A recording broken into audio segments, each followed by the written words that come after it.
Hello everyone, it's Kari from sunshineinmypocket.com. Today I'm bringing together a bunch of products to create an Alice shaker card.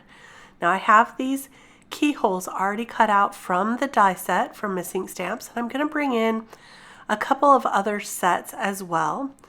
This is the Postage Seal and Shaker collection, and I'm going to use the largest postage die here. This is the Postage Edge die. So we'll bring that in, and then I've got this stamp set here. This is the Forest Path stamp set. I'm going to use a sentiment and also this little signpost. And then of course I'm bringing in Alice, and I'm going to use this one right here. And we'll put together a really fun shaker card. Now I've cut out the postage frame, and it also cuts out this inside A2 piece, or inside panel I should say. So what I'm going to do is use that, but first on the smallest keyhole that I've cut out here, I'm going to stamp on the sentiment and that little signpost. Now I've already inked up these keyholes with some sprays in a couple shades of blue, so I get a lighter and a darker tone. Once I get that stamped on, I'm going to set that aside to dry while I color up Alice. I'm bringing in some of my favorite blue shades to color her up, but I am going to darken her up a little bit later on because I want her to pop a little more from that background. So you can kind of see how I'm coloring her up here, just using 3 shades of blue right now, but like I say, I'll bring in some darker shades in a bit. For her hair, I'm going to bring in 3 other shades. I really like these lighter shades of yellow for her hair. So I've got Y21 right here, Y11, and Y00, I believe. I'm just going to blend those colors through. We're doing some very simple coloring today, not worrying too much about the different hair strands like I normally would, because there's going to be a lot going on this card. But there I will darken up some of the areas with the darkest shade and go back through and blend that through. Once I have her colored up, I'm going to use the coordinating dies to cut her out, and you can see I am darkening her up just a little bit more there with those blue shades. And again, I'll bring in some darker shades even later. So there I've got the coordinating dies, and I'll just use some low tack tape to tape that on and run it through my die cut machine. Now we've got a lot of our elements ready to go, and it's time to focus on the background. I'm going to ink up around the edges of the back keyhole. This is the one that's going to be behind that first one there. And this will give it even more definition. And so I just used a finger dauber and a smaller brush to darken up the edges using a darker blue. And this is really easy, and you'll see that it really does make it pop from that other one. So there we go. And you could even do the first one if you want to. Now for the background panel, this is the panel that was cut out from the inside of that postage frame. I'm going to use 3 shades of distress ink. I've got a yellow, a pink, and a blue, and I'll ink those on just to create a rainbow background. And I'm just going very slowly and starting off the panel, inking onto the panel, and inking into that yellow. So the yellow, I had it spread out further than I thought it needed to be, just so I could combine the colors to create even more colors. And here's the blue. I'll ink that on the other side there and have it come up into the yellow to create a green. And I'll come back in with more yellow even later on to blend more into that. Now that our background is done, I'm going to spray some water into my hand and just kind of drop it on into little droplets on this panel, and that will create some interest and some wicking away of that color. I'm just using a tissue to kind of blot that up, and I thought it needed a little more, so I did add a little more there.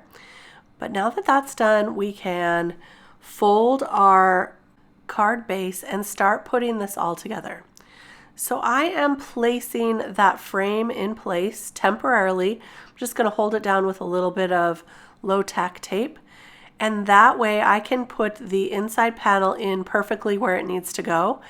I'll take some liquid adhesive to glue this down and put that right in the center, just like this.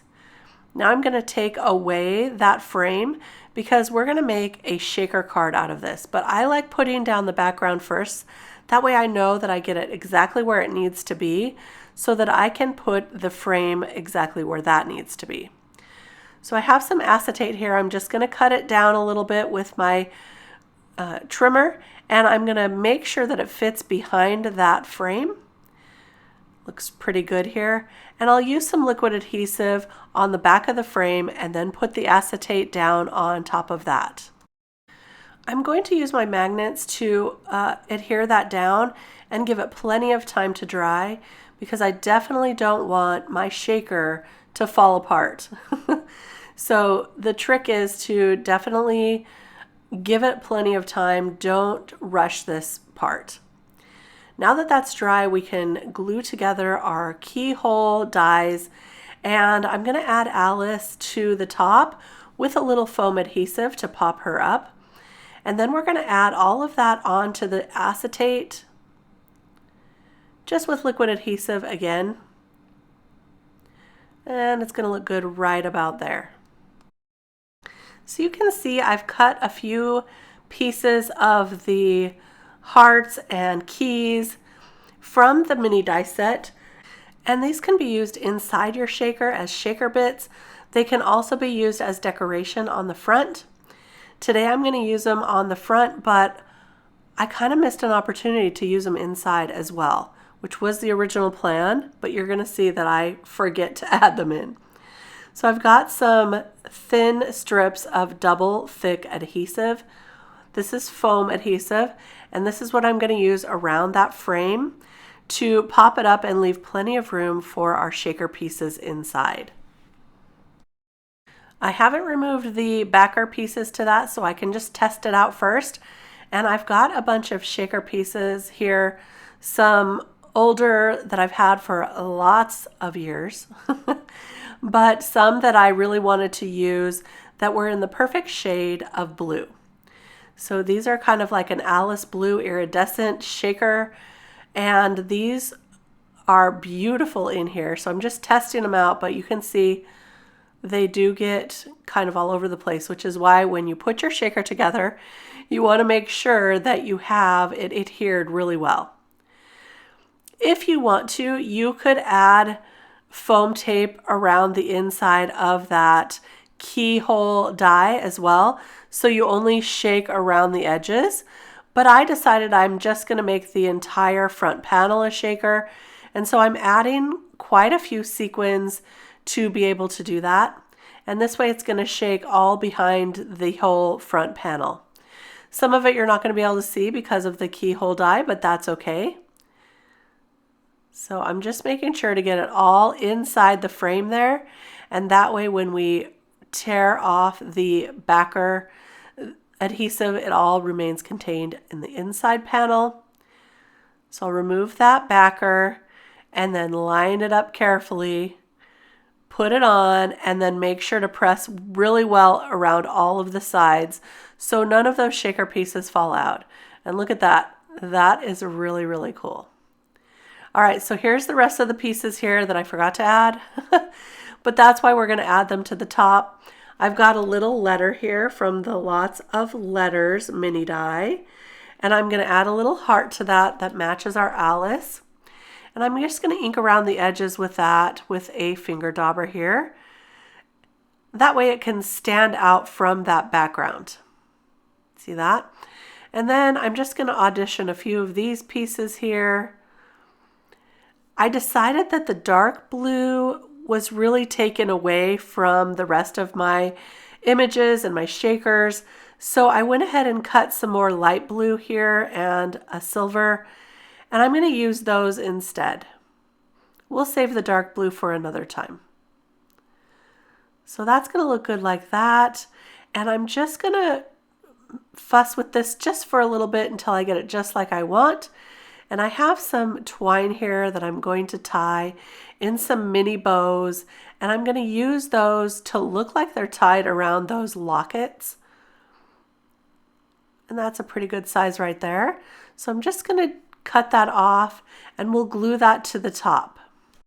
I'll make one more mini bow for the locket on the bottom right, and that's going to look perfect right about there. Now we can glue down all of our little pieces. I'm going to use liquid adhesive, and for the twine, I use a little liquid adhesive on the knot part, the center part of that as well, so it doesn't come untied. And then I'll glue it to the locket, and I'm going to use my reverse tweezers to hold that down so that it will dry exactly where I want it to. So I'm going to do that on both of them. Again, just put that down and glue it to the bottom right. And it's a good thing I have two reverse tweezers. They really come in handy for something like this. So now that that's all dry, I'm going to take this apart and show you the shaker card. Look how cute that is. Oh, I forgot to glue that little silver locket to the center there. So I'll just add that, and then let's shake this card around, and it's done. So look at that. Beautiful. I love how the iridescent really shines through on the inside, and it was a pretty easy shaker to make. I like making them like this, where you put the shaker pieces down on the base first and then add the frame around it. You don't have to really try to line it up upside down or blindly. So that works out great for me. If you enjoyed this video, give it a thumbs up. Don't forget to subscribe to the channel and enjoy your crafting. I'll be back soon with more to share. We'll see you then. Bye-bye.